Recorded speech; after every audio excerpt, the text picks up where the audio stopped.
everybody, this is episode 25 of 1 plus 1 makes 2. And let's get down to it right away. Our topic this week is super important, super impactful. Today's topic is lies. And that's not lying down, that's like falsehood, untruth, perjury, plagiarism, pre-verification, forgery. And we mustn't forget the euphemistic synonyms of the noun lie, such as equivocation, fabrication, pretense, fallacy, duplicity, deception, misrepresentation, misstatement, propaganda, distortion, exaggeration, hoax, tall tale, fantasy, fairy tale, camouflage, disillusionment, and the list goes on. Bob, I'd like to say something about today's topic, but first, wouldn't it be nice if I were introduced by you to our listeners? Deservedly, yes, Mother Nature. Listeners, may I introduce to you at this time the mother of all mothers, the mother of all of life's entities residing as they are in, on, and above her nurturing surface. She, the daughter of our sun, endowed with the profound sapience of the cosmos, the consummate mother, Mother Nature!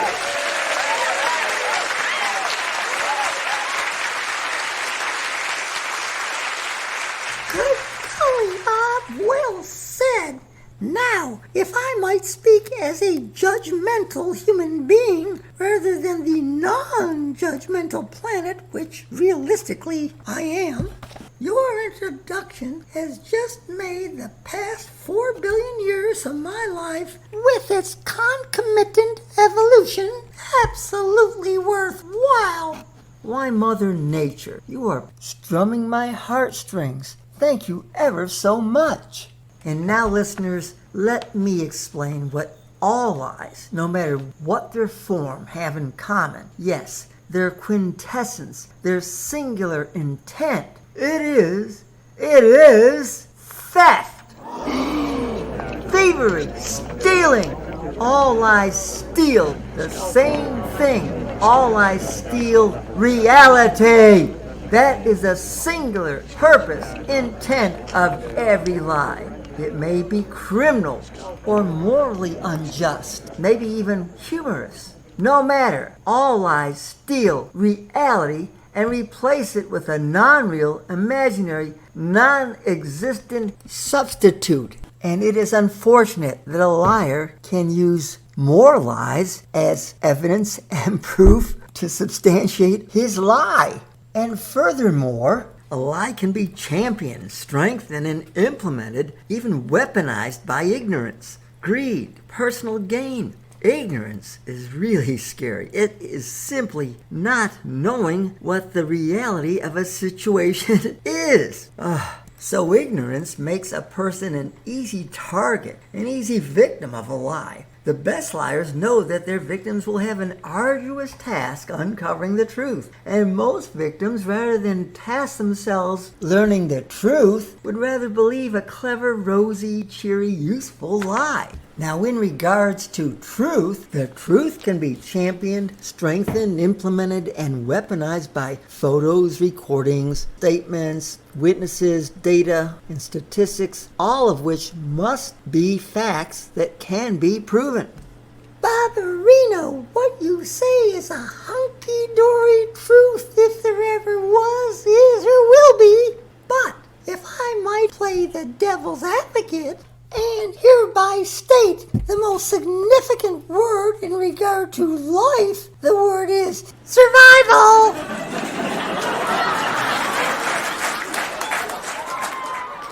Let it be known that a lie is an evolutionary ideological mutation which provides survival to the liar.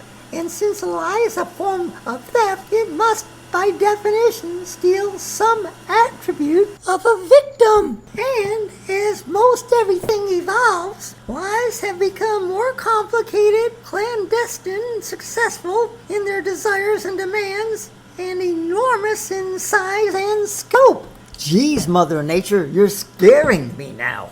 Handle it it as best you can, my darling little poopsie poodle booby Bobby. Well, Mother Nature, thank you for all those sweet surnames you just gave me, but the negative consequences of so many lies bother and downright scare me.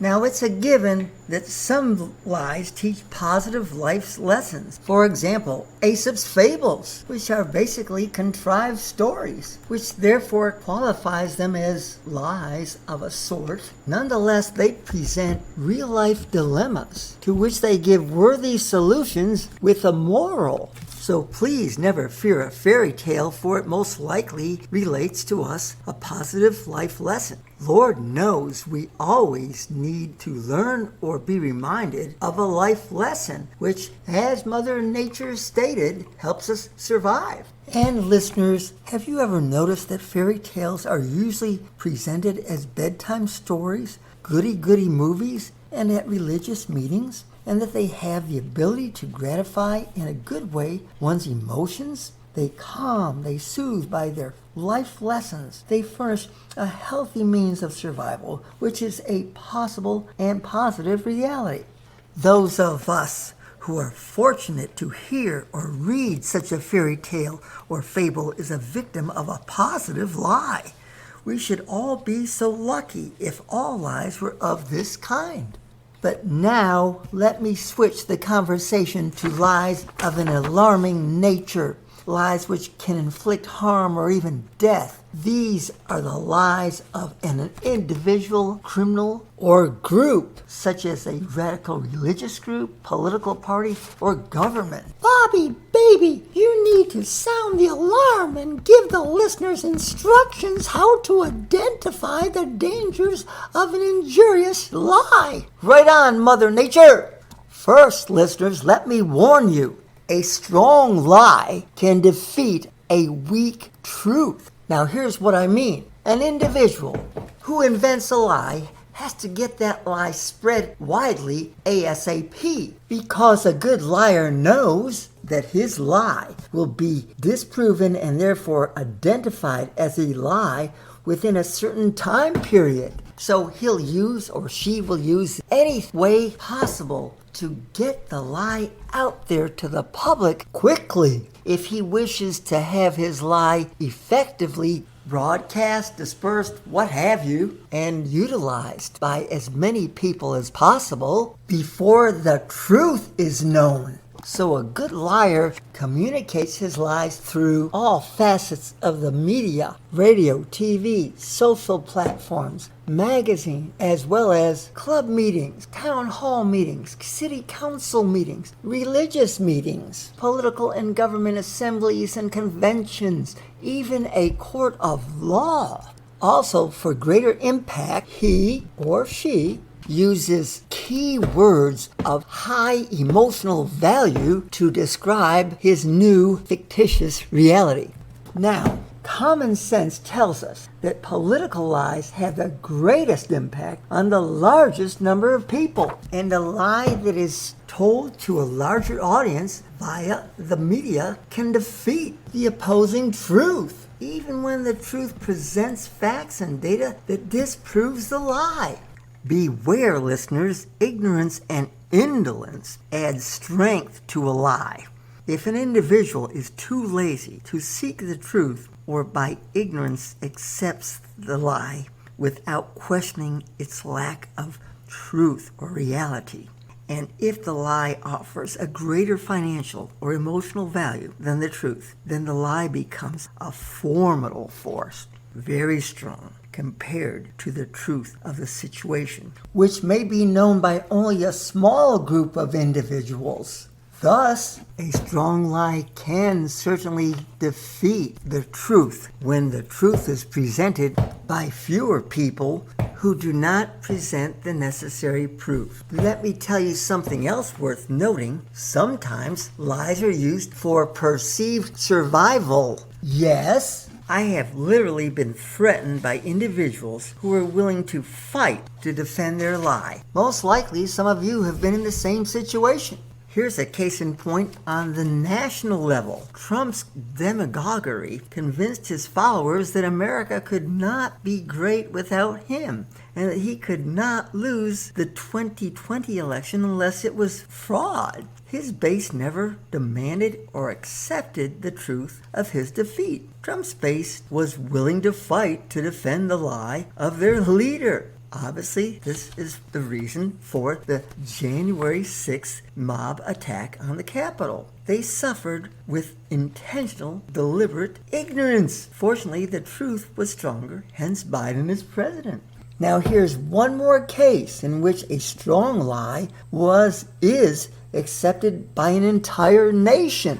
Putin's lie that Ukraine is in fact a part of Russia and that he is invading Ukraine to rid Ukraine of the Nazi leadership. For just as in America, France, Britain, and so many other countries, there are extreme right political factions, and Ukraine has its share of such groups, though none which interfere with the Ukrainian zeal for freedom and democracy. Nonetheless, these are the lies that Mr. Putin has presented to his Russian citizens, so they willingly fight against Ukraine. Wind it up, Bob. Our studio manager, Mr. B. Apathy, is pointing at his watch again. Okay, Mother Nature. Just one more matter of note. Listeners, I am neither a Republican nor a Democrat. I am what common sense demands. I'm an independent. And as an independent, I only support the policies and the party which bases its decisions on the truth, democracy, the Constitution, but not lies in its many nuances.